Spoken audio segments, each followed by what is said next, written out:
Hello guys, Crispy here and welcome back to another video. In this one, my friends, I'm gonna be testing the GeForce GT240, which is inside of that little beast right there. It's beautiful, guys. It's the i7 3770K PC with 16 gigabytes of RAM, and yeah, we're gonna do it in GTA 5. And first of all, let's go through these settings. I'm playing it at the 1080p resolution using the DX10 API. Yeah, this doesn't support DirectX 11, by the way. Everything is set to the lowest settings here as well as here. Okay, here we go, guys. So at 1080p, things are not looking that good. Definitely. Yep, we should probably disable the shadows at this resolution and see how it runs without them, because this is just way too bad. Nobody should play like this. All right, guys. Oh boy. Okay, wait a second. I gotta do this for the old time's sake.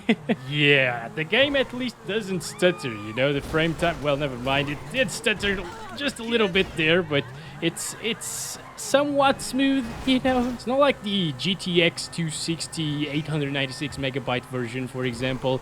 That stutters quite a bit because 896 megs is not enough to run GTA 5, at least at 1080p low settings, so it stutters. This is quite consistent, but of course, yeah, you should not.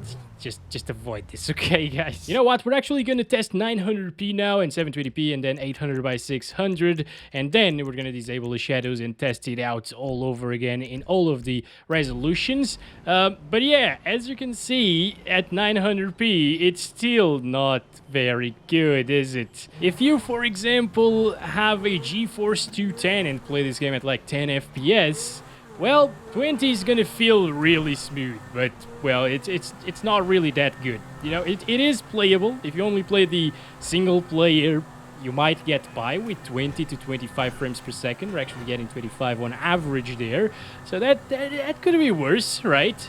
But still, gosh, it's not very good. Yeah, approaching 30 there. Okay, we're above 30 now, guys. Look at that. Amazing. Very smooth. Okay. Oh, damn it. Okay. Yeah, people, just get out. Well, it's not perfect by any means, but I expected it to be a little bit worse at 900p, guys. Where the heck is Jack? What the hell? He's not here? Oh, wait. He's there. He's down there. I saw him. Jack, where are you going? Where are you going, buddy? Why did you start to run away from me? I guess that's why. He's not dead, guys. Somehow, he's not dead. We're gonna stop it there. We're gonna do 720p now. All right, 1280 by 720. Everything is still the same, of course. And okay, it's approaching very playable FPS now. 40s, look at that. Amazing. And we started here in the most intensive little place of the benchmark run. So let's go inside of the bushes and see. It still drops, of course, yeah, to the low 20s. Wasn't expecting it to drop that much. But you know what? Aside from bushes, it should be a playable experience here with the 240. And yeah, I mean, for a $10 GPU, I believe some of you can actually find it for that price. I, for example, found a GTX 260 for 10 euros. This one actually cost me 20 euros. I say that for that price, could be worse still, you know, but I think I could do a little bit better. For example, my 710 cost me 12 euros and a half. And it's a little bit better than this one, it seems like. But yeah, I didn't really look too long for this deal. I saw it at 20 bucks and I bought it right away to test it out for you guys. So here we are. And it's doing a pretty decent job for what it is, in my opinion, guys. It's a 2009 GPU that was like mid-range at the time. It was kind of decent at gaming, actually. And yeah, it shows right here because it can still play GTA 5 comfortably, sort of, at 720p resolution with around 30 FPS on average. So that's actually really, really nice. And again, if you pair it with something like the i5 2400, you're gonna see very similar FPS. So let's stop it right there. And finally, 800 by 600 resolution, still, of course, using the lowest settings possible here. And we are getting 40s. All right, that's very promising, actually. If you don't mind the lower resolution, or for example, if you have a 4x3 monitor, 800 by 600 might be decent for you. Oh, God damn it!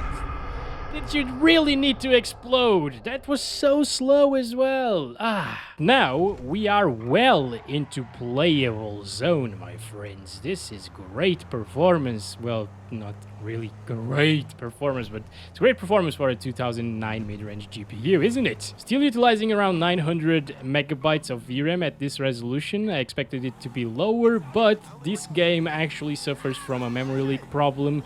So if you play for like 10 plus minutes, maybe like 20 plus minutes actually, it will start utilizing more VRAM and RAM, and that's why I recommend...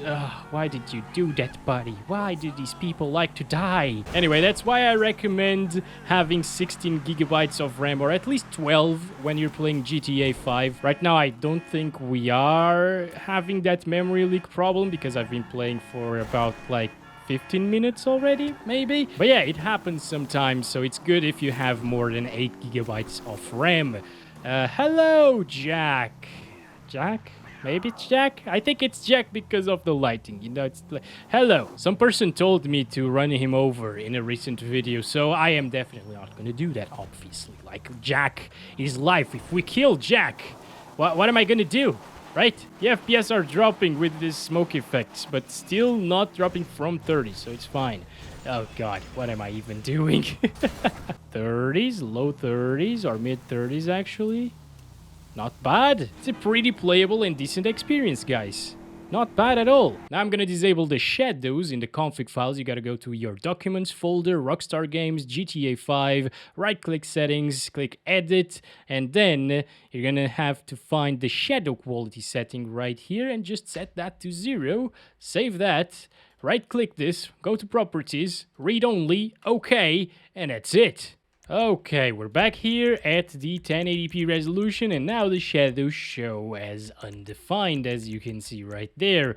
Everything else still the same on the lowest settings, of course, and it seems like we gained, what, about like 8 FPS, 7 maybe? It's not too bad, but I think it's still not that good. I don't know if I'm gonna keep playing this game with 20-something FPS. I don't think you guys should play this like that was just great. If I was testing something like a GeForce 210 or the G100, for example, before I played this game at these settings with a 240, I would actually say that this was a playable experience and it felt quite smooth, but of course after playing it at 47 FPS on average at 800 by 600, it doesn't really feel smooth. Don't play like this. If you have the option to lower the settings a little bit, or the resolution, and play at 30 plus, I don't think you should play at less than 30 plus. So and at 1600 by 900 we are above 30 frames per second. That's actually quite nice. Let's drive around for a little bit once again. By the way, somebody told me, oh, your benchmarks aren't accurate because most of the time people will be walking around in GTA 5. Well, guess what? If you walk around, you get exactly the same FPS. It's just... That's just stupid, to be honest. I'm sorry, okay, but... I don't know. Anyway, let's keep on driving because I like to drive in this game, alright? It's one of the few games where I'm actually good at driving cars. Not today. Now I can say that this is a pretty nice experience. Wow, did you see that? All on purpose. Our FPS dropped there because of the bush, and now they're dropping again because of all of the bushes, so it will drop in some areas. Hello, Jacqueline. How's it going? Nice to see you. Anyway, it's 19 FPS at times, low 20s.